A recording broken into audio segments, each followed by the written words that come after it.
Hello, everyone, and welcome to the Film Box Podcast, a movie podcast where each week we reach onto our shelves and revisit the films we own on physical media, whether it's a classic we've watched countless times or a hidden gem we're seeing for the very first time. From VHS and DVD to Blu-ray and 4K, we're taking a look back at films throughout history, good or bad.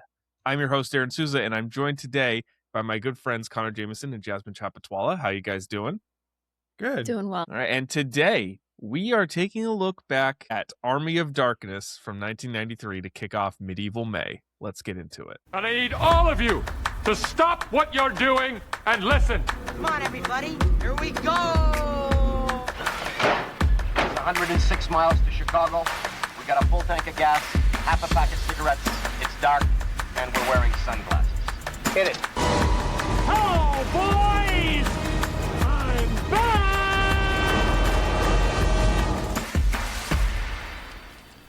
All right, this is Medieval May, our May theme, which was we came up with, Connor and I came up with on a whim while we were hanging out one day. It's like, yeah, it rhymes. I think All we right, were just driving in your car. Yeah. So there's no rhyme or reason for why it's Medieval May, but it just is, other than the double M. But Connor, this was your choice, Army of Darkness. So why did you want to kick off this month with this movie? So it's funny because I have no strong feelings about this movie whatsoever. Okay. But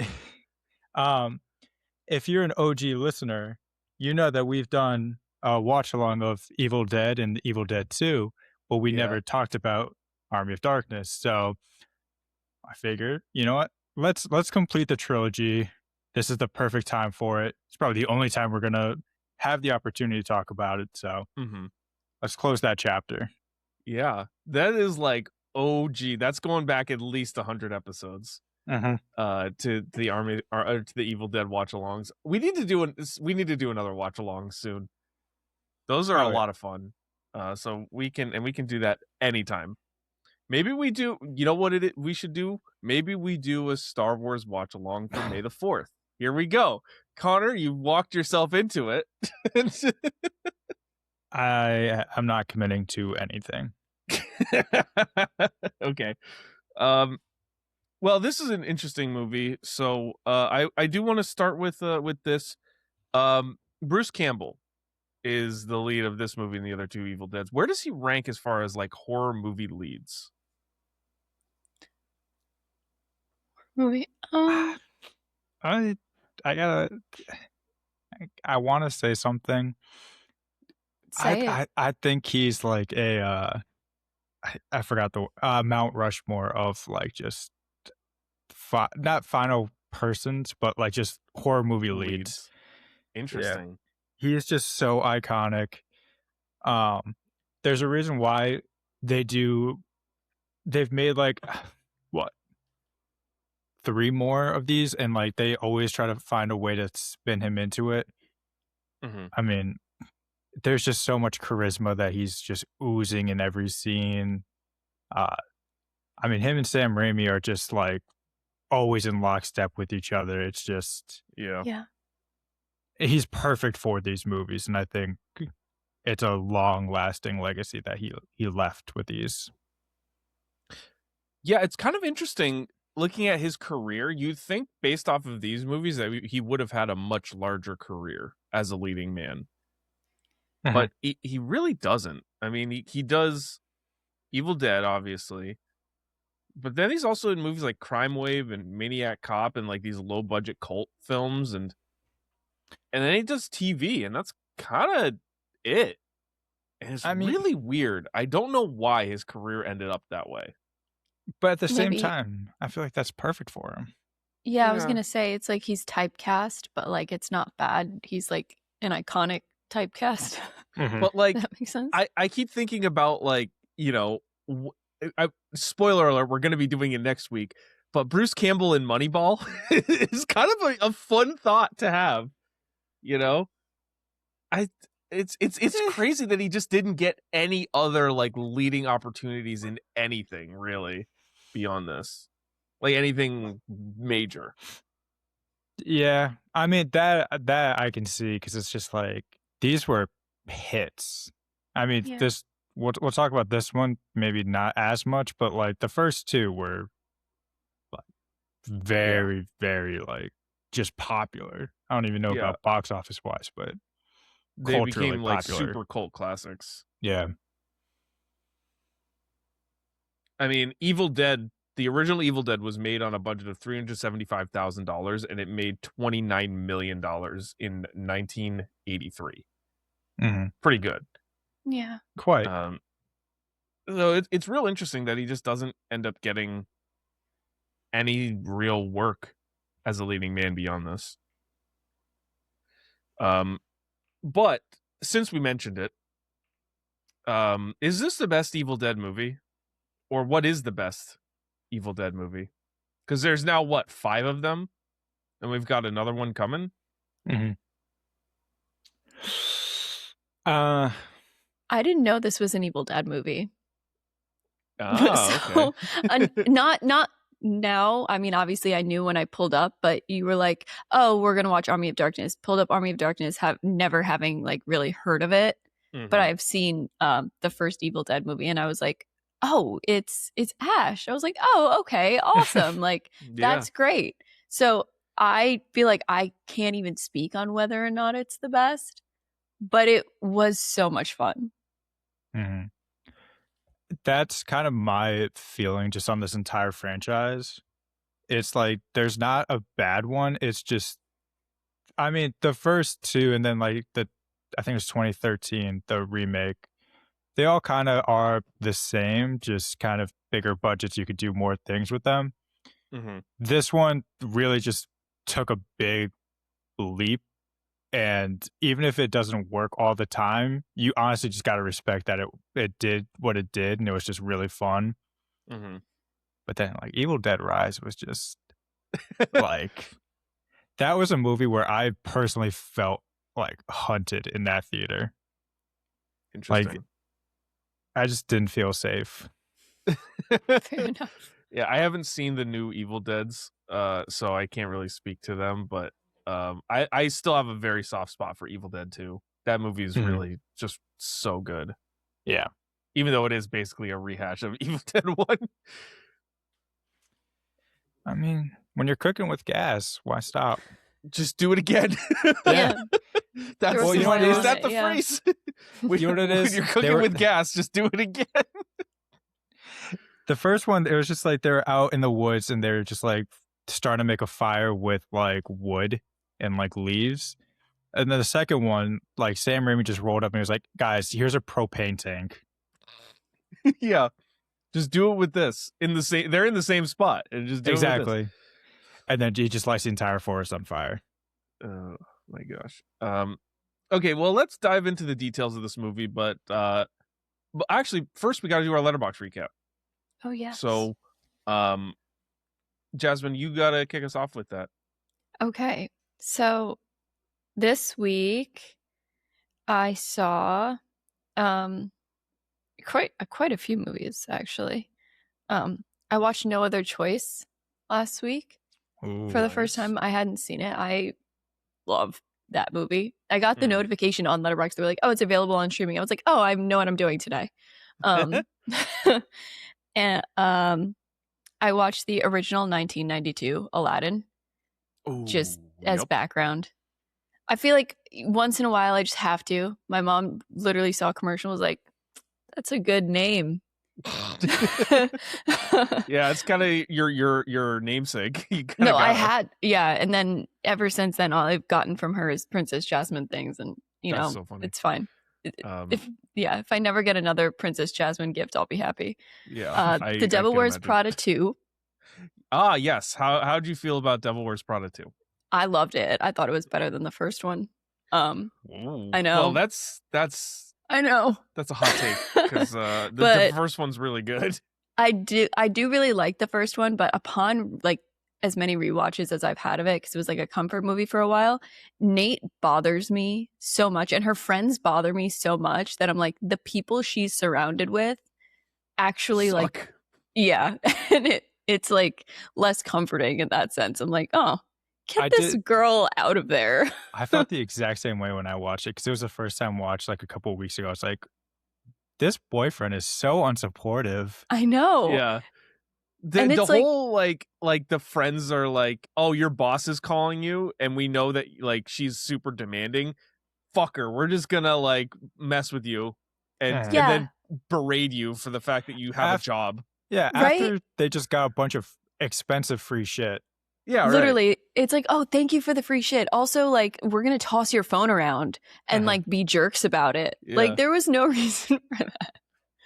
And it's like, oh yes, this is the biggest event of the year for my company. I have to be overseas at a major fashion show. And the boyfriend's like, I can't believe you've done this. How fucking dare you? He's How like, you're dare not you?" gonna eat a grilled cheese. Relax. Relax. And the big travesty is like, you got into fashion. I cannot believe that you got into fashion and you wanted to, change your style up. This is a fucking travesty. Yeah, it's yeah. That movie No. fucking rocks though. It's so good. Yeah. It is. It's so fun. Obviously so many iconic lines, but I really liked the second one. I think it's good. it's really good. And I saw Hokum. I saw it at a Q&A with Adam Scott and David McCarthy. God. And I was really hyped to see Joshua Horowitz moderating. I was like, oh, as soon as he walked out, I was like, I didn't know you were going to be here. I was more excited about anyone else. But that was a very scary movie.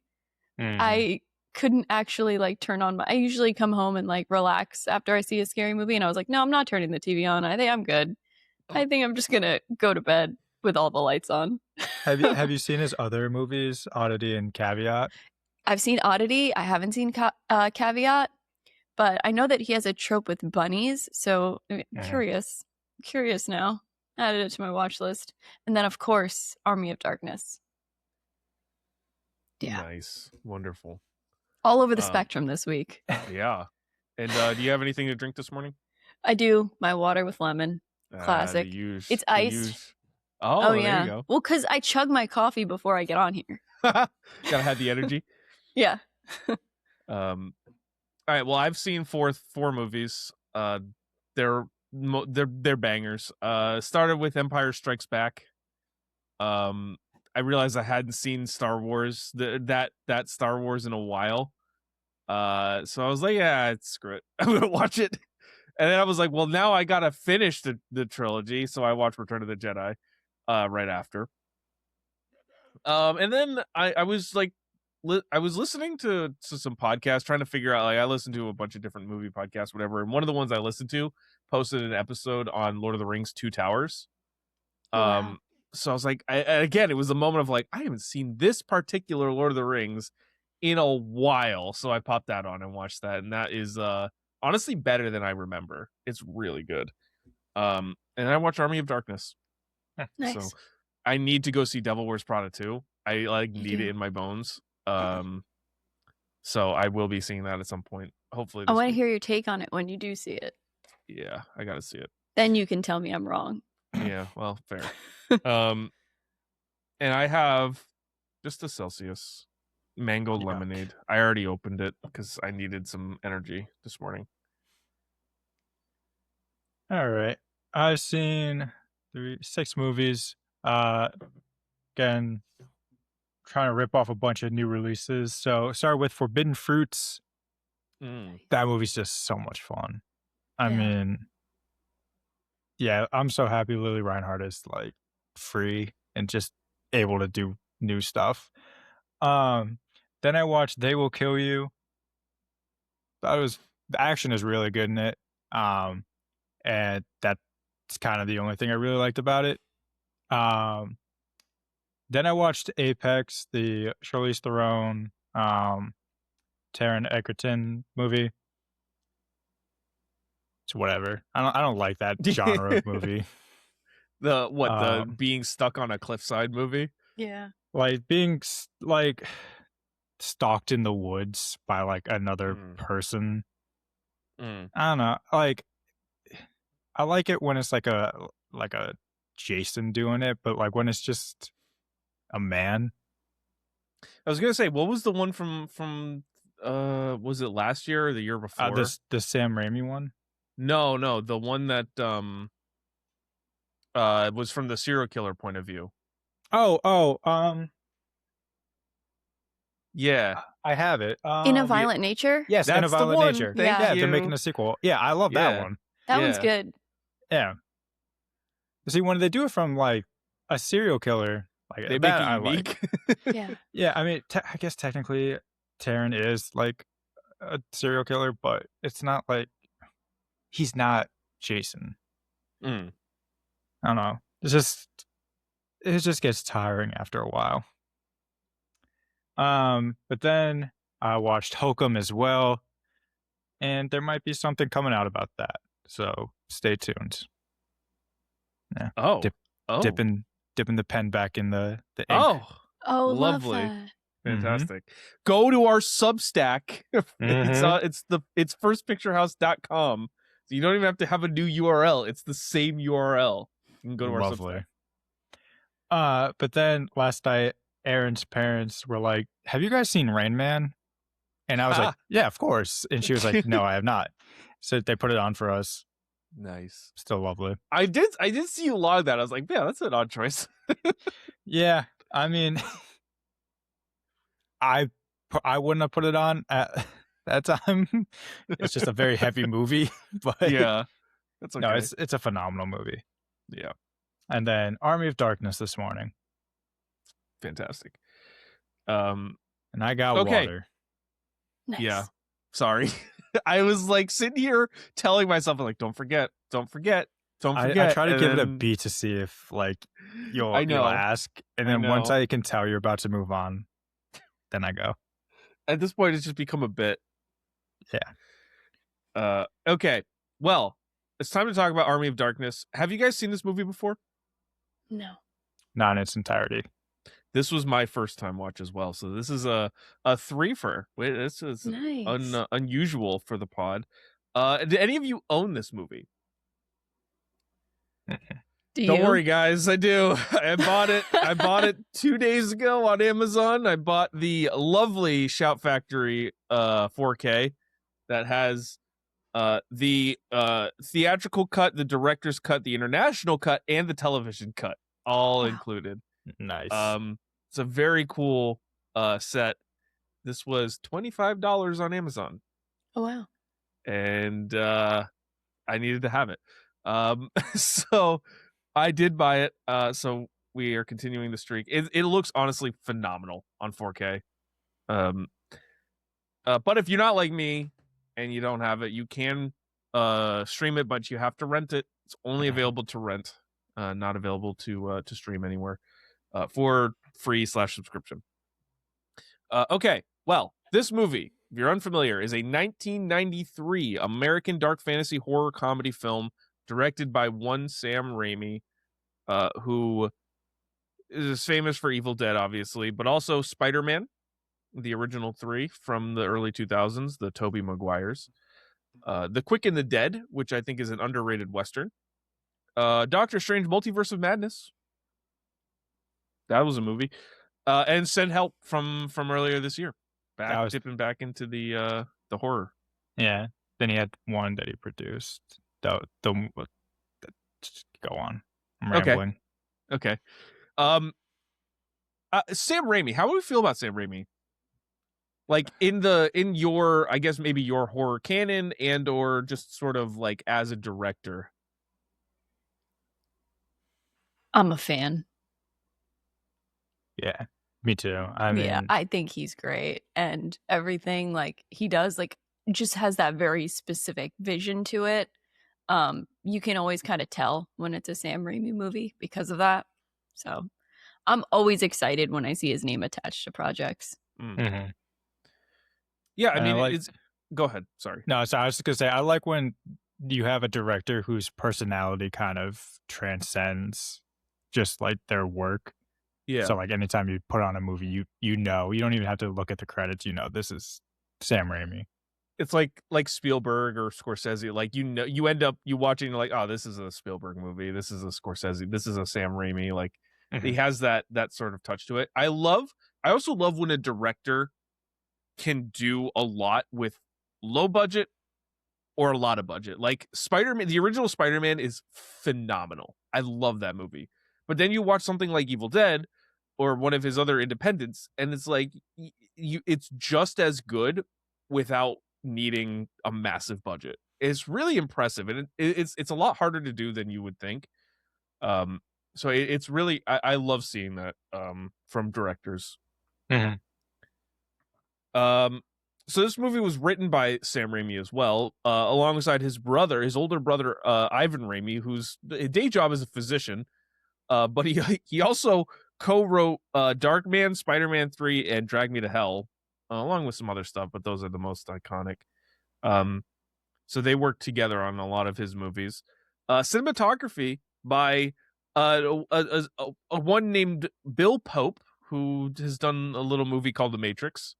If you haven't heard of it, it's really good. Clueless, also shot Clueless. Bound, the Wachowskis film. Scott Pilgrim versus the World, which is an excellent movie, really unique.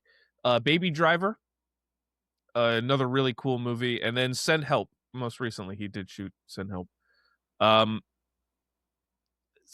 always find myself fascinated how some cinematographers fly under the radar, and then some, like you got like your Hoyt Van Hoytemas, or guys like that, Roger Deakins, and like those are like the prominent guys. But then you look at a guy like Bill Pope, and it's bangers, just some of the most innovative films of all time. And it's like if I asked you to tell me who Bill Pope was before this pod, you would have been like, no idea. Yeah, it's so interesting to me. I think too, like working with Sam Raimi, the Wachowskis, the Edgar Wright too, they all have like unique styles. Yeah. And obviously we can't know what it was like filming it, but I almost wonder if they were just like, this is how I want this shot to look. And Bill Pope was just like, I got you. I know exactly, like, at least with Sam Raimi, I know he can be kind of like a little eccentric, but he's probably like, okay, so this shot has to look exactly like this, and the camera has to move exactly this way. And Bill Pope's like, no, I got you, man. I know exactly what you're talking about. Yeah, it's a real talent, and to make it like each of those people's movies extremely unique too. Mm-hmm. They don't feel the same. It's really cool.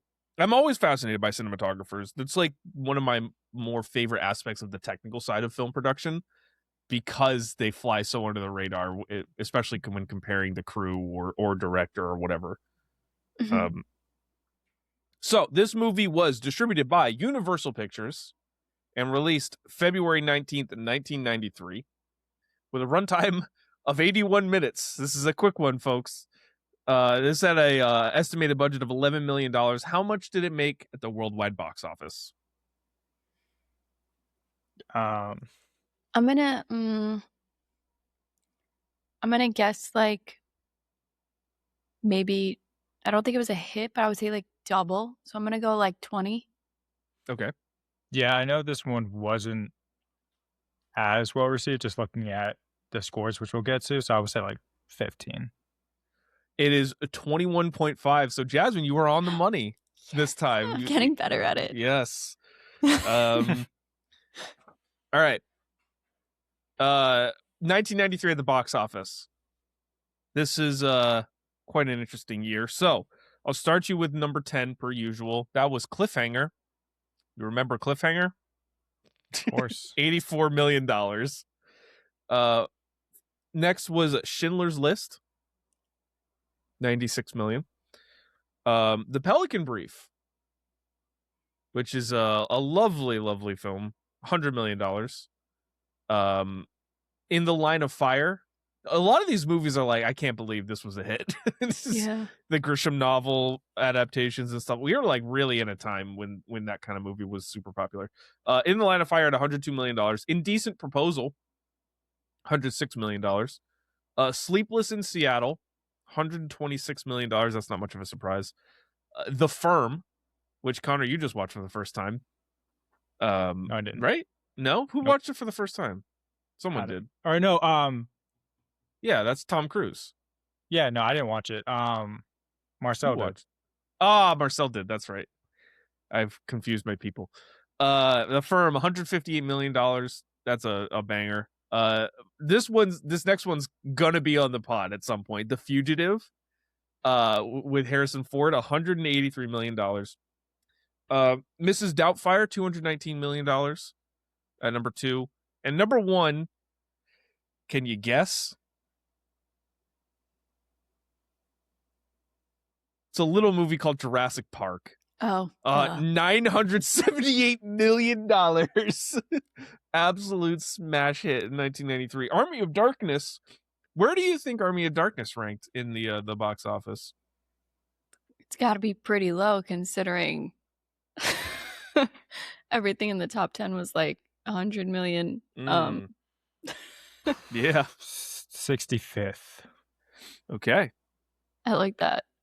I'll go like 70. It seems according like to Box Office Mojo, it was 100th on the air. So that's not great. But it was a modest success. It made it some money back. But that's the background to this movie. We got to know what the people thought. So Connor, why don't you bring us through the reviews and scores? So this one, we've been on kind of a heater of just like everyone being in unison. This one, we're kind of split. The critics gave it a 68%. Or again, they didn't give it that. The aggregate score is a 68%. The audience was an 87 though. So oh wow, pretty big divide. That's what, quick math, 19%. Mm-hmm. So quite big, but kind of surprising. On IMDb, it has a 7.4. Interesting. Which that's pretty good for IMDb. Yeah, if you recall, Zodiac was a 7.7. Yeah, so that's not bad. Almost the same movies. They're in every way. Exactly. But our guy, Big Raj, just splitting the fence with this one. Give it a 2 out of 4. The most average of score. Quite. Can't be more average than that. I honestly, those are the hardest movies to review when it's like, this was fine. This existed. Yeah. I liked it and I didn't like it. Yeah. But Big Raj said, the movie itself looks storyboarded. One action sequence flows into another with only the briefest pauses for elementary plot details. The method of the film is simple. As many action and horror cliches as possible are trashed, the movie does for medieval mythology and horror what The Naked Gun did for cops. Ash, you will recall, lost his left forearm in an earlier film and has had a stump modified to act as a mounting for a chainsaw. He fires a shotgun with his right hand, and in case you're wondering how anyone could load a shotgun with a chainsaw, the answer is it's not necessary, because a shotgun never needs loading. That's fantastic. That's good stuff. That's Big Raj. Yeah. Always on the money too. I had that thought immediately too. When he fired the first shot in the movie, I was like, well, now he's got one left. He's gonna have to reload that. And then as soon as multiple other shots were fired, I was like, all right, we're not worried about that. Yeah, no. Yeah. I you know what? I'm glad at least that they don't even pretend to do like the reloading scene. Yeah. Like later on, it's just like, no, we're working with infinite ammo here. Yep. Right. It plays into the vibe for sure. Yeah.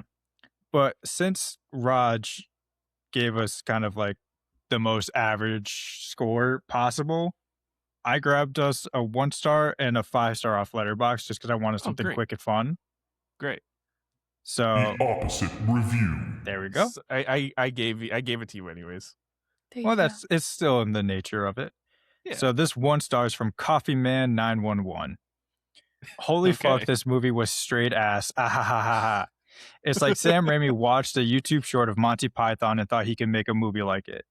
There was an odd slight chuckle here and there, but other than that, it was dumb and cringe. And this came out April 19th of this year. Oh, so on the money. Okay. Yes. But our 5-star is from Christian DeLeo. which was last year.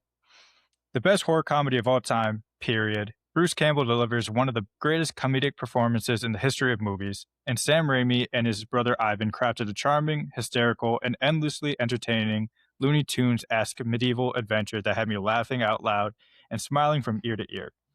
Wall-to-wall slapstick and humor that lands every single time, it really don't get much better than this. Trust me, it's the tops. Hail to the motherfucking king, baby. It's good stuff.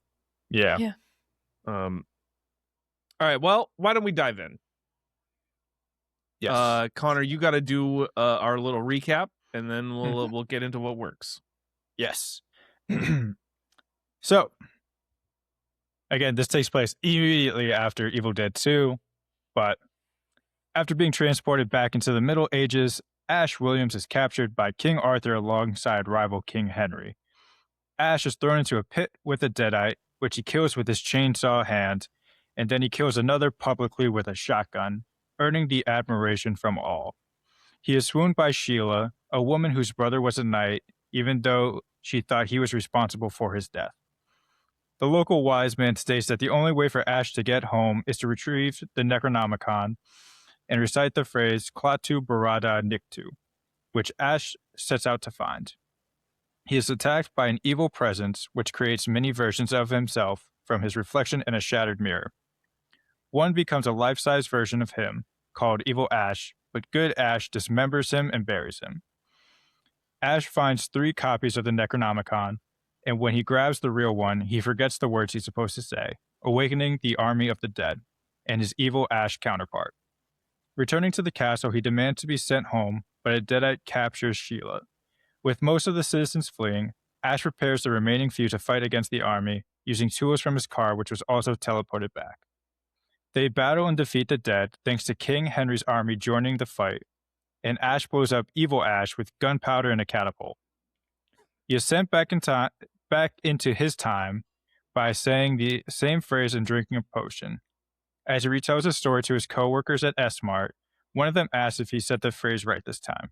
A deadite then appears and attacks them, but Ash shoots them dead before passionately kissing a new love interest. And that is Army of Darkness. All right, let's get into what works. I think we should start with the fact that this movie is 81 minutes long, and it is probably the most efficient movie I've ever seen. Oh, yeah. I mean, so we're recording this. We started at like 9:30 just to hop on. And I hadn't seen the movie yet, pre-recording this. And it was like 7. And I rented it, and I saw the runtime. I was like, thank God. Yeah, right. But yeah, 81 minutes, and it moves. Yes, it does. There's no time for like exposition dumps, character development. Nope. We are just moving. It's straight action, straight comedy. Like, we're just rolling through scenes, and then by the like, it was literally like halfway through, and I was like, oh, we're already towards the end. We're like wrapping up here. We're getting towards the final battle. I was like 40 minutes in. It's crazy. Yeah. But it is focused on like the actual like what's going on. Like you say, like, you know, it goes quick, whatever. You could see 80 minutes go way off the rails. No, like you're on this journey, full steam ahead, straight line. No time for any, 100%. Detours. And I think the kind of how did I get here montage to start sets the pace real quick. It's just like it's less than 5 minutes. Yeah. They're literally like, here's everything you need to know. This movie will stand by itself. Let's roll. It's like, hey, if you haven't seen Evil Dead 2, we got you. We're not going to show you footage from Evil Dead 2. We're just going to redo it again. We're going to make the same movie for the 3rd time. Why not? But just the Spark Note version. Yeah. The 2-minute summary. Yeah. It's impressive. I mean, I honestly think making an 80-minute movie can be more impressive than making a 3-hour movie, because you really have to focus up. Yeah. Well, another thing that I really liked is just how much they rely on the practical effects and sets in this movie. They do a great job. Who's the production designer on this? I gotta find it. Army of Darkness. Oh boy, here we go. All right, IMDb. Anton Tremblay. Thank you, Anton Tremblay. Fucking nailed it. This movie feels like straight out of medieval times. Mm-hmm. They do a really good job. So I was quite impressed. It just looks good. It's a good looking movie. It's shot well. Again, we talked about Bill Pope. It does a great job here. Oh yeah. I mean, there's just so much personality too with each shot and each edit. Basically, it's just, again, like I was saying earlier, it's a Sam Raimi movie without even knowing it's Sam Raimi behind like everything. Yeah. Yeah. It's like the opposite of like a Marvel movie with its like color vibrancy as well. Like there's no like grayscale at all. It's just very like saturated and poppy, even in the dark scenes. And I think that's, you could see it on the cover of your 4K, by the way. It looks awesome. Yeah. So good. This is a drawing of it, but it's the same vibe. Yeah. It's Which, good stuff. We gotta say, that's one of the best like movie posters too. Oh yeah. Like it doesn't I would put that on my wall. Oh, absolutely. I just see one of the reviews when I was like combing through like the 1 stars. It's like, this has to be the best poster for the worst movie ever. Disagree, but this is like, I think a lot of it boils down to the use of natural lighting. You mentioned the grayscale of modern movies. It's like everything shot nowadays is very like cool tones, very like neutral grays and that sort of thing. They were not afraid in this era to use harsh lighting, oranges and to make things look really sharp, and to make things look natural instead of like you're looking through. I don't even know how to it's so hard to describe how modern movies look. I wish we could go back to this time. I really do. Yeah, I mean, there's just something digital about. That's what it is. It's a very digital look. Like it almost looks like someone like face tuned it just a little bit. The lighting back then I feel like is so much less forgiving on like faces, but you can actually see people's expressions. But then again, people had expressions back then, so yeah. You can see his expression. Yeah, there you go. It almost feels like you could step onto the set here just like straight from your TV or your laptop or however you're watching it, but like with another movie like, I don't know, Devil Wears Prada 2, it does feel like you are 1 degree off reality with that. Yes. Like you can't just walk into that world. Yep. 100%. I agree with that. Jasmine, what did you like? Oh, one of my major things is Ash's one-liners. I think he has I had to stop writing them down. His one-liners were so good. Groovy. One of my favorite ones is when he's like, "Yo, she bitch." I'm like, what? I loved that. And he has another one where he's like, "You got Jack's shit and Jack's nowhere to be found," or something like that. I was cracking up. I think his one-liners are great. I enjoyed this movie. This is like a fun movie. I think between like Bruce Campbell's like comedic timing with his line delivery, the saturation, like they don't, it's so cliche, but they just don't make movies like this anymore. I mean, I think to the broader point, this is a very fun movie. Yeah. Like they set out to make something that's going to be fun and enjoyable and an easy watch. And it really is. It moves quick. It's fun. There's good action. There's good comedy. It's kind of like everything that you want wrapped together. It makes it, a really good time. Yeah. It's a crazy concept too. I have that written down. Yeah. I'm like, what a crazy and fun concept. Like it's such a pivot. It's a bold pivot from the first 2 films where it's like, we're just going to send this guy back to medieval times. And that's it. That's what we're going to do. Yeah. He's got to figure out how to get home, deal with it. But it's so nice because now it's like all the Evil Dead movies are like, what if this happened in an apartment? What if this happened to millennials? Like, it's nice to see, like, it's, I don't want to say it's like the Halloween 3, but it's like they're doing something so outside the box that it works just by default. I think that's a great comparison, because it really is. It's like the first two, I mean, they're essentially remakes of each other, the first two, but they have their own vibe. Yes, 2 is a little bit more comedic than 1, but it's still a horror comedy that is set in a cabin in the woods, and these people try to survive the zombies that come back to life because of this book. And the third one's like, fuck it, send them to the Middle Ages. Yeah. Okay, if we had room for one more, we go to the dinosaurs. Yeah. I would watch Time Traveler Ash. And I feel like too with like Evil Dead Rise, I loved Evil Dead Rise, but I don't even like feel like they're in the same universe, if that makes sense. Like they stick Evil Dead on it, but I'm like, this is not the same vibe at all. Yeah. It's a totally different feel. Yeah. Let's just also give credit to Bruce Campbell. We've talked about him a little bit, but he's the motor and the gas in this movie. He keeps him rolling.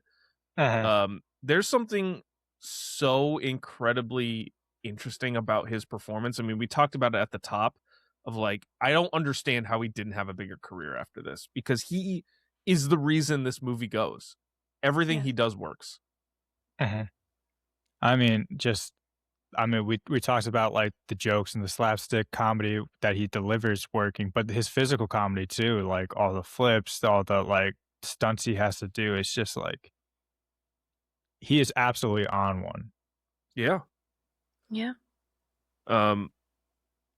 One little thing that I also really like is how upset Ash is at being stuck in the medieval ages.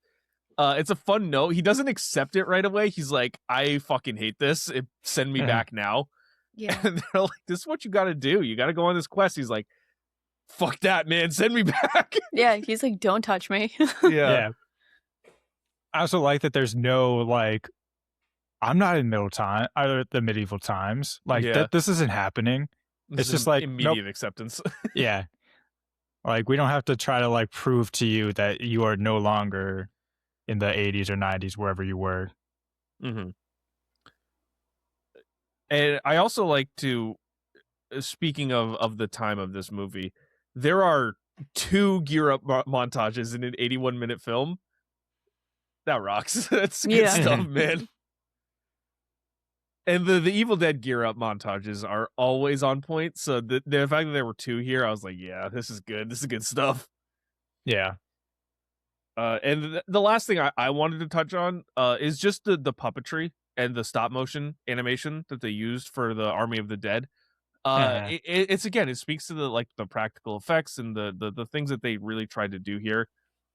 That takes a lot of work, and we don't see. There's some really good stop motion fight scenes that like harken back to Seventh Voyage of Sinbad, and that was used as an inspiration on this movie, and it's really cool to see that sort of stuff come back. I honestly, I know it's not the most realistic, but I wish we would do that in modern movies now. Like, give me a movie that uses those old techniques. I don't care that it doesn't look hyper realistic, and I'm not seeing Optimus Prime battling out against the kaiju or whatever it is. I want to see a little bit of filmmaking magic into my movies. Yeah, I like that. It's just we're lacking creativity. It is. It's literally just like throw it into a blender engine and just spit something out that looks hyper realistic. It's like, it's just no fun. Like, come on. Yeah. Set up Where's some the puppets. whimsy? Yeah, exactly. Connor, what else did you like? Going off kind of what you're saying with like the puppetry and just more so with like the Deadites themselves, but just like phenomenal makeup for them. Specifically like with the evil Ash, just disgusting looking, but very unique design for each of them. And I like that there is like kind of that consistency between like each movie. Totally agree. And Ash's then, costuming, by the way, oh yeah, that on too. point. Yeah. Yeah. Then just like a small thing that I really liked was the way that King Arthur like would unsheath his sword. It was just that the guy holding it and he would just kick him down while he was pulling it out. It's good stuff. I get the Monty Python thing, but like that's just funny. Yeah. They definitely hit a certain vibe for sure. Yeah. Jasmine, anything else you want to touch on? In terms of things I liked, I mean, practical effects. Mm-hmm. Think the practical effects are awesome, but it's pretty. We talked about everything else, so Yeah. Again, this is a fast-moving movie. yeah. So, There's yeah. Okay. Well, then why don't we? Connor, do you have anything else? Okay. Let's move to what doesn't work. I've got a couple of things here, and I don't know if it's going to be a bit controversial with this movie, but I feel like some of the goofiness is a bit over the top. Yeah. And I'll get to this in my hot take, but there was, if they made some different choices, I think this movie becomes a bigger hit. And I like the vibe that they went for, leaning into the comedy piece of it, but it is very much a far cry from what the other Evil Deads are, let alone, anything else that this movie could have been. yeah. I mean, there's definitely moments too of like bits that just kind of go on a bit too long. Mm-hmm. Like I think the skeletons in the graveyard when they're just like kind of punching him in the face. So when it's just like I feel like they had just a bunch of like ideas, and instead of like picking their favorites, they're just like, let's just get them all. Yeah, throw them in there. Same with the mini ashes. Yeah. Some of the dialogue and the catchphrases I was not super a fan of. Give me some sugar, baby was not a great one. Him talking about S-Mart to the medieval crowd, I was like, yeah, we don't need this. Get this out of here. I don't know. It was hit or miss. So some of them really worked. Some of them not so much. Yeah. And also the journey to find the Necronomicon, incredibly short. It's 81 minutes, man. I know. We are spending no time on the journey. Yeah, no. And I also wasn't really a fan of the final S-Mart scene. Just felt tacked on. Could have ended it with him riding off into the sunset. Agreed. Yeah. Would have been a solid 78 minutes. Yeah, I was gonna say, does it reach feature film at that point? Yeah. Even then, we're stretching it with 81. Yeah. What did you guys have? I have that I don't buy the romance at all. Mm. And it was really just like distracting and a little annoying. And also because it's so tight and short, the side characters are really like shallow and thin. Mm-hmm. And so I didn't care about Sheila at all. And also like it's like you already know you're not seeing these people past this movie. So like you're already setting up for like who cares? Yeah. And I just cared even less because of that. Yeah, So I mean, I barely recognize Sheila as a character in this movie. Yeah, agreed. And then the last thing I have is that Ash's arc just resets by the end. He doesn't evolve at all. Yeah. Which, like, fine. But I was hoping, to get a little bit more of like a closure-ish kind of thing. But yeah, that's it. I do kind of wonder, because like Evil Dead 2 isn't like a traditional sequel, it's more of like the remake. If like this was a standard like movie 1, movie 2, movie 3, if there was going to be more of like an actual arc for him. Yeah, so it's actually interesting that you bring that up just on the production side of things. So when I was reading and doing some research into this, essentially like they made the original Evil Dead, And this movie, Army of Darkness, was originally intended to be the direct sequel to the first Evil Dead movie. But they couldn't really get it going. So they decided to just remake Evil Dead to prove that they could do it at a greater budget. And then they did Darkman, and Sam Raimi did some of these other films. And then, Evil Dead 2 did well enough that Dino De Laurentiis was like, okay, I'll make your third movie. I'll fund your third movie. And then that's when Army of Darkness comes around. I'm curious to see what happens in history if Army of Darkness comes immediately after Evil Dead 2, and then they do something else for 3. Or this becomes the second movie. Because there's like it's so interesting. It's such an interesting concept that really never feels followed up on. Yeah. Anything else that didn't work that we want to touch on? I just have some nitpicks. Okay, nitpick away. I'm gonna separate out a separate category for Connor's nitpicks. Yeah. Well, because I like going last because you guys touch on all the big things, so I just check off like where I wrote them down. But yeah, my nitpicks are my nitpicks. I'm adding that in as a special category. Yeah. The first guy who gets thrown into the pit gets like super ultra mega killed to the point where like there's more blood that spews out than there is in the human body. But when Ash gets thrown down there, he just kind of gets like punched around. Yeah. Little bit of some plot armor there. Anatomically incorrect blood spewing. Yeah.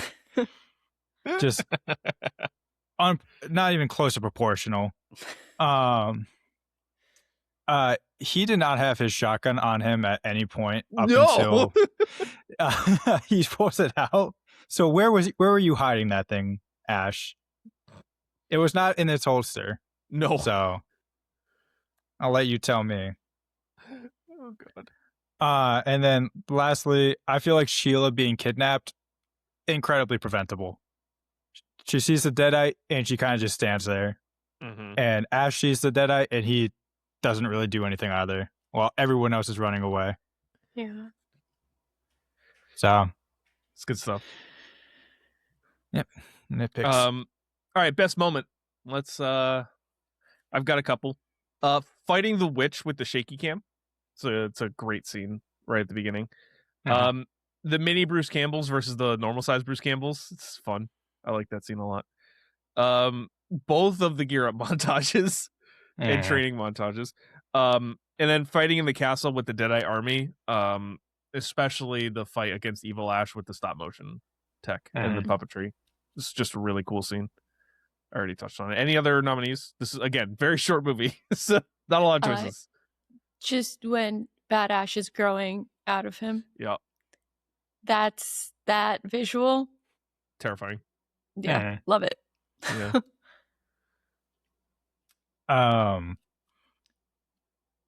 This here's my boomstick. I just like the way that it kind of like the whole scene just reverberates when he says boomstick. Yeah. Ash being chased by Evil on the horse. Boomstick. Yeah. Him being chased by Evil on the horse, that was really good. That really was like the OG Evil Dead kind of like camera style. And then picking the right Necronomicon. That was just a little fun. It's a good scene. Especially him like just talking to no one, like as if someone's gonna be there to be like, no, didn't say the words right. Try again. It's like, we're going to take the book now. And everything's okay. All right, that's I don't have a specific favorite moment. Do you guys have like one that stands out the most? It's kind of just like a bunch of different good scenes. Yeah. I'm almost tempted to do the gear up montages. Yeah, that's fine. Yeah. Okay, well then let's go to Connor, your choice. Yeah, so I went kind of safe. I just did what happens the next day. Okay. everyone at S-Mart is drug tested for what they just witnessed. Because if they try to testify, they're like, what? And also, they're all brought in for questioning because the family of that woman who was just turned into a deadite and then shot and killed, they're not going to just accept that as an answer. Yeah, no. 100%. And Ash is locked away in like the quiet room, if you will, just the padded the mental room. institution. Yeah. Because he's like, no, they're real. They're real. I was in the medieval times. It's just rocking back and forth. Yeah. It's a good point. It's a great point. Okay. Oscars do-over. This was nominated for, can you guess it? A whopping 0 Oscars. Yeah. I'm not too surprised. This is not the kind of movie that the Academy ever thinks about. But this was an interesting Oscars year. And I was looking at the wrong Oscars year, so I need to look at 1994 Oscars. So Schindler's List wins Best Picture. Other nominees, The Fugitive, The Piano, and The Remains of the Day. This is not getting into and In the Name of the Father, this is not getting into Best Picture. Best Actor, Tom Hanks wins for Philadelphia. Daniel Day-Lewis, In the Name of the Father. Lawrence Fishburne for What's Love Got to Do with It. Anthony Hopkins in The Reigns of the Day, and Liam Neeson in Schindler's List. I feel like you can slide Bruce Campbell into one of those. Who are you taking out? Maybe Anthony Hopkins? I don't know. I haven't seen The Remains of the Day, but... Could you imagine if, like, Anthony Hopkins is in a major movie that year, but Bruce Campbell gets the nomination? He's so good in this movie, No, he though. is. I agree. I think... Listen, he won the Chainsaw Award at Fangoria for it. So Whoa! He did not go home empty-handed. That's solid. I do think, modern day, different. We're actually accepting horror as, like, an actual, like, thing now, like a respected genre. So maybe modern day. Yeah. Maybe ahead of its time. That year? I don't think so. Yeah, probably not. Yeah, I'm really stretching. You're taking it out of Hannibal Lecter's hands? Okay. Yeah, good luck with that. He wasn't Hannibal Lecter at this time. I already hashed out that was a fraudulent Oscar. I don't know. I mean, look, he's got to get in somewhere. I'm not taking it to Liam Neeson. Not touching that one. Daniel Day-Lewis, nope. Tom Hanks, nope. Philadelphia, nah. The only other choices are Lawrence Fishburne and Anthony Hopkins, and it feels kind of wrong to take Lawrence Fishburne out of this category. Yeah. Or Anthony Hopkins. Well, but okay. Odd one out. There's one guy that I think you could make a case for. My other option for an Oscar was Best Production Design, which didn't exist yet in 1994. Yeah. But that would have been, I think, deserved. It probably would be the one realistic area where this could slide in. I was also looking because initially it was kind of like a weird time where this movie was released. It had its premiere in October 1992, but wasn't released until 93. So I was initially looking at the 93 Oscars, which that was the year that Unforgiven won, and the Best Actor category was Al Pacino, Robert Downey Jr., Clint Eastwood, Denzel Washington, and Stephen Rea. And I was like, wow, I wonder who slides out of that one. Yeah. I wonder. But yeah, no, that's what I got. Did you guys even come up with a category for this? I would have given it to production design, but it didn't exist. Yeah, okay. Yeah. I mean, yeah, I think just some movies aren't Oscar movies, and unfortunately this is the case. This is not an Oscar movie. It's a Chainsaw movie. Yeah. Okay, Heat Check. Best performance by one scene character. I will give you Patricia Tallman as the possessed witch. Not bad. She rocks. Both times. It's the like just the turn around. I have two. Okay. Deke Anderson and Bruce Thomas. They're the tiny ashes. Oh, okay. I like that. Yeah. I think they're awesome and they crack me up. Yeah. I got one. Okay. Timothy Patrick Quill as a blacksmith. Just for that mustache. Yeah. Okay. I don't even remember defining. what he looks like, so that's good stuff. You see the mustache, I knew exactly who you meant. Mm-hmm. I like it. Okay. Jasmine, we're gonna go to your choice category here in a second. Okay. But I have a new category. Oh boy. And this is called the Connor Jameson Would This Movie Be Better with a Shark in It category. I saw you added it. Yeah, I did. So that's gonna become an everyday thing. In every pod thing. So Connor, is this movie better with a shark in it? I mean, every movie's better with a shark in it. Where would you place it? Okay, here's my idea. Instead of there being a witch in the pit, deadite shark. Hell yeah. Cool. That's what I was hoping you would go for. Yeah. I feel like you could fit a shark into this pretty easily too. Yeah, like you could just easily accept it. Next time too, for the next movie. I like that. Yeah, that's good stuff. Okay, that's a fun category. I'm gonna just start doing that every week. Okay, Jasmine, it's your choice. Okay, my choice category is obvious. It's The Evil Dead. Is this situation that hard to get out of? Yeah. It is. It's real easy. it's there's a lot of moving parts. But they do it quite efficiently. Yeah. So this was also my choice category, so I'll run it back. This is probably the single easiest thing to get out of in most movies. All he had to do was say the words. Yeah. It was Wizard of Oz. Yeah. And literally it's like they have clarified many times. All you need to do is get to the Necronomicon and say the words. He's like, I got it. Don't worry. Got it. Locked in. Got it. It's like, Bruce, write it down. just take 3 seconds and write the words down. And he's like so angry about I need to be sent back. But then they're like, this is how you get sent back. He's like, got it.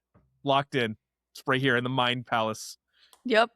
And can you imagine if they just handed him I don't know like a pen and paper and we're just like, write it down, read it back to me. Yep. Okay, now go. Yep. I mean, great concept. This is real easy to get out of. Okay.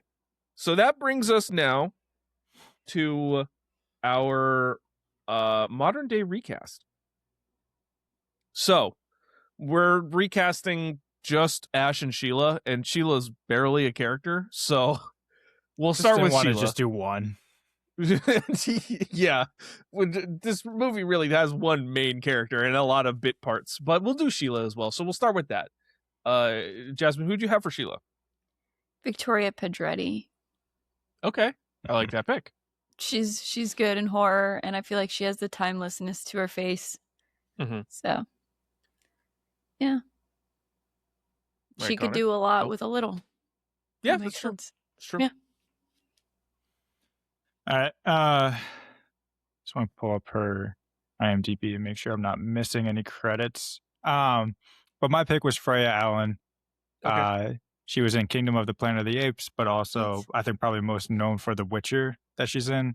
Or you kind of are getting that medievalness to it. So, yeah. There we go. I went with my main choice was Ella Purnell. Okay. Solid. I like her a lot, and she definitely has that vibe too. She can fit in the medieval time. She doesn't have social media face. No. She just look at you. Yeah. No. So that's my pick. And then we'll go around the horn again for Ash. What do we got? I got to choose my boy for this one, Bill Skarsgård. Okay. And that's if I had to recast him. I don't want to. I like young Bruce Campbell. Yeah. so good and so hot. And I was like, okay, well, I need someone who's also attractive at least to me. I saw your Letterboxd review. Unfortunately, this is my type, and I was like, that's hilarious. Yeah, especially when he's covered in blood. That's it for me. But no, I think Bill Skarsgård's got this. He's again one of those like kind of weirdos, and he did Boy Kills World, where he's kind of in a not similar but kind of similar situation where he's got to get out of there, and there's a lot of fake blood involved, and I feel like he's got this. I went Sebastian Stan. That's a good one. Again, you're not going to be able to capture the magic, but I mean, Sebastian Stan, phenomenal actor. He's been, he grew up basically as an actor in the MCU, so he can handle the quips, and obviously he can handle the action. So it's a good choice. This was the first thing that came to my mind, and I felt like it was probably, if they were to actually remake this movie, the most realistic choice for Ash is probably Glenn Powell at this point.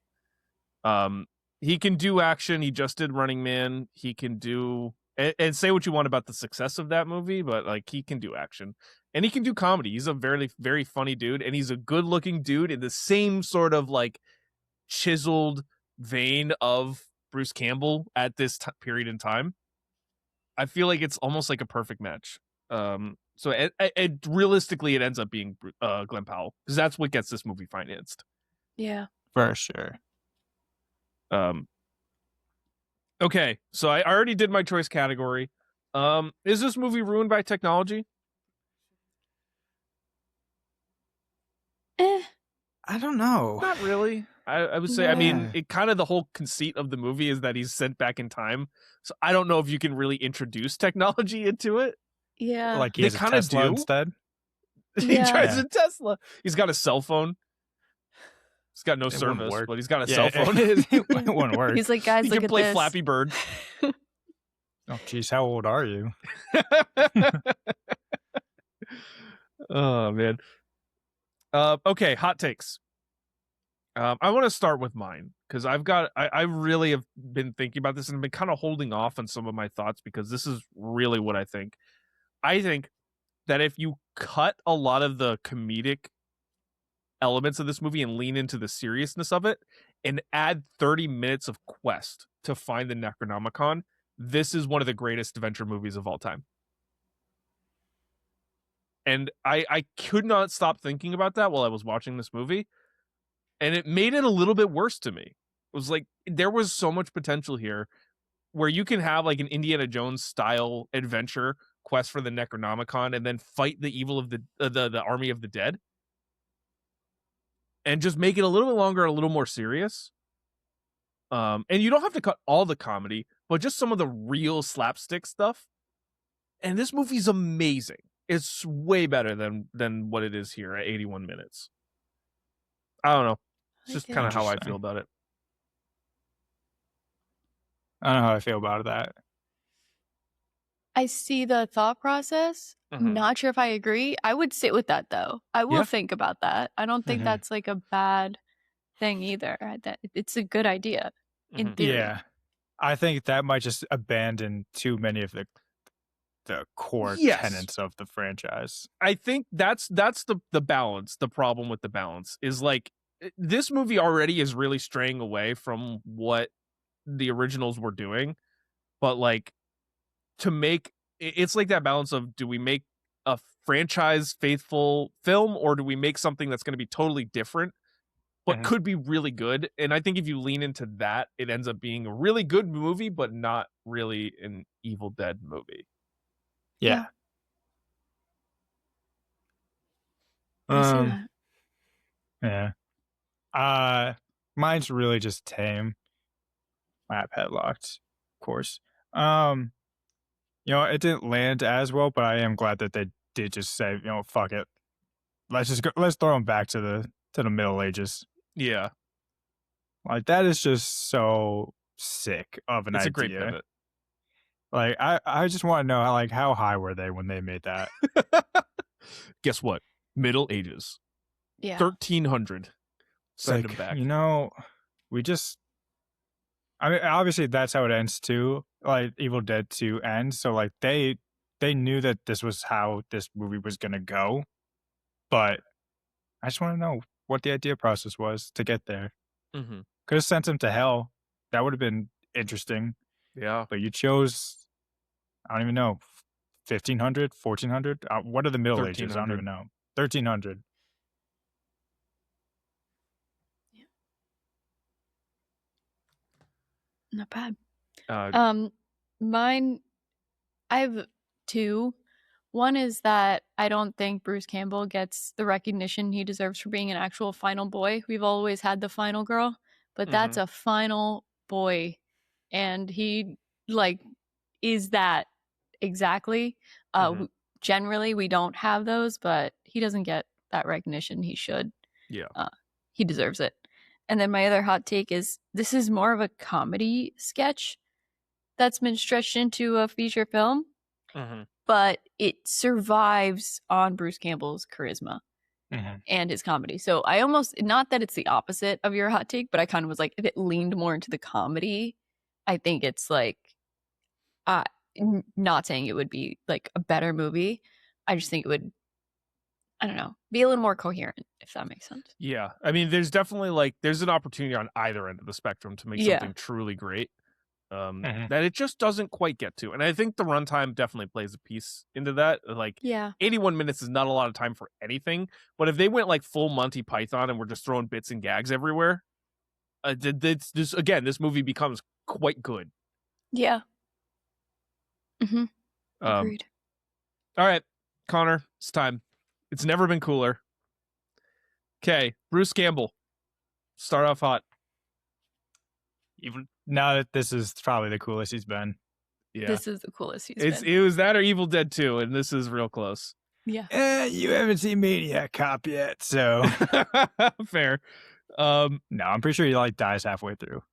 Spoiler. The cameo in Multiverse of Madness though was pretty funny, where he's just punching himself. Can't stop. It's good stuff. Does he have a Spider-Man cameo too? Or he's like an usher? He's in all of them. Yeah. He shows up in a lot of Raimi movies. Yeah. They're no, boys. but this is the coolest he's been. Okay. A medieval quest for a magical item. I don't watch medieval movies, so I don't know. I mean, we're gonna be talking Monty Python soon, so I'm gonna say Monty Python. Okay, how about gear up montages? Oh wait, sorry. Oh, Lord of the Rings, technically. Yeah, that's a good one. But I guess they kind of have the mythical item. It's a quest to get rid of it. Yeah, but I'd say I'd give it to you. It Semantics. Works. Yeah. All right, gear up montages. There's not one that I can I mean, it's again, Evil Dead 2 does a really good gear up montage. But this one is pretty sick. There's a couple I've been thinking of, but they're in TV shows, so I'll give it to you for film. Yeah. Okay.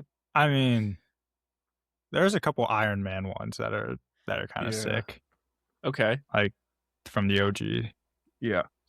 That's true.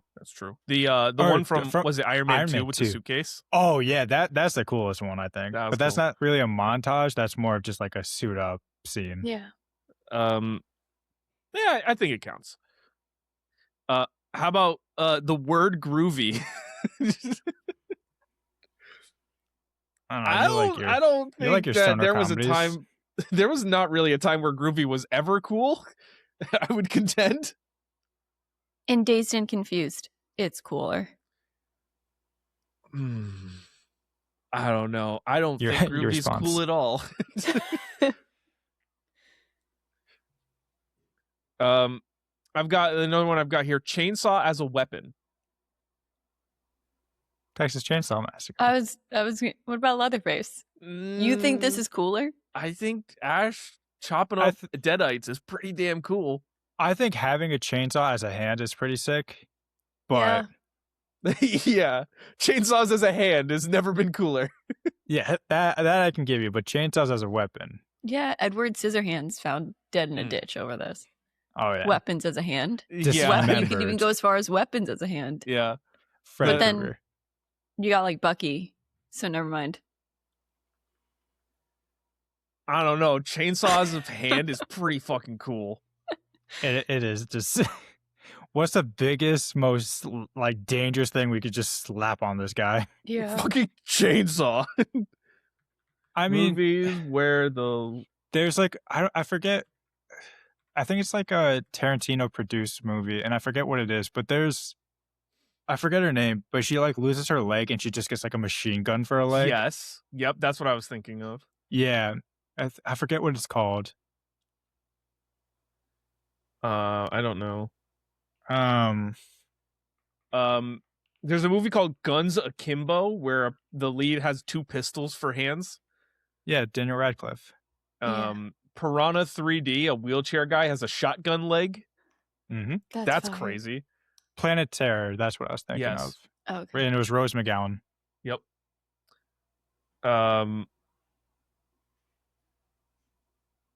Wait, is it the Kingsman movies with the villain who has the like Kingsman sword, 2? like, yes. Oh yeah, she has the blade legs.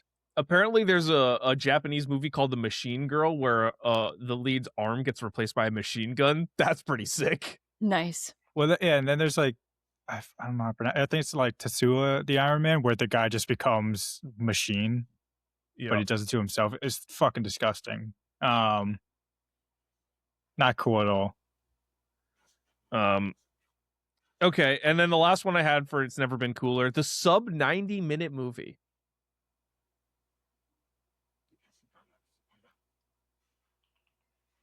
This is. I don't know about that. Let me just double check. Let's This see. is definitely up there. Like Fantastic Mr. Fox. I do like that one. Grave of the Fireflies. I know That's before Sunset is like an hour 27. Oh, that one. I would say that's maybe the best. I don't think it's cooler than Army of Darkness. Fantastic Shrek. Planet.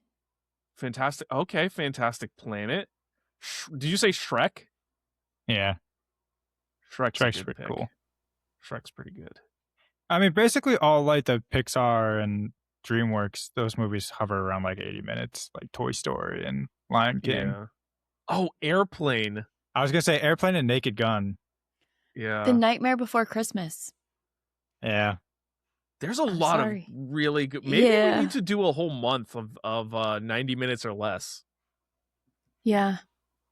Yeah, maybe November. Okay.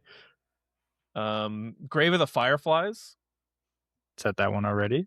Oh, you Sam. Well, yeah, Toy Story. You said those Pixar movies. I mean, we talked about Rope on here. That one was like the exact same length. Invasion of the Body Snatchers. Love that movie. That's Halloween was 91 minutes. That's just over, but just missed. Yeah.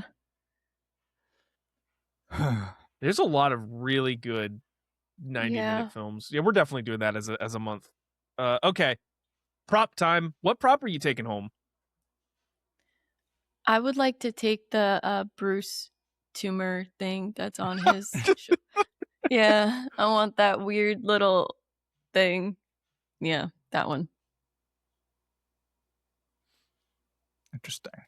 I mean, see, I was thinking, and I don't know how to put this because I want like the chainsaw, but like I only want it as like something I could put on my hand. Yeah, right. You want the chainsaw gauntlet.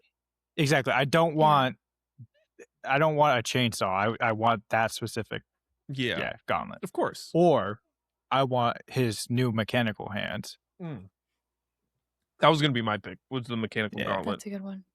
I have there's 3 people on the pod. There's 3 Necronomicons. We gotta each choose one. Which one are we taking? I'll shoot myself before I take one of those things. Yeah. We have a whole franchise about what goes wrong with them. You don't have to open it or read it. You just put it on your shelf. I'm taking the one that's basically a black hole. Oh yeah, you're gonna open it one day. M's I'm gonna gonna open it put one day 30 like, rubber bands around it so it doesn't open. Just 30. You're Well, gonna need 30 at is a least lot. 35, bud. 30 is definitely a lot. Do I think that would be a safe and secure way to keep that? No. They like bury this thing. Yeah. Like, Again, I'm not opening it.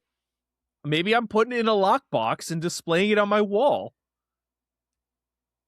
I think you're just inviting evil into your home. Maybe I am. I think it'd be pretty cool though. So that one's off the board. You guys have the biting one and the real one left.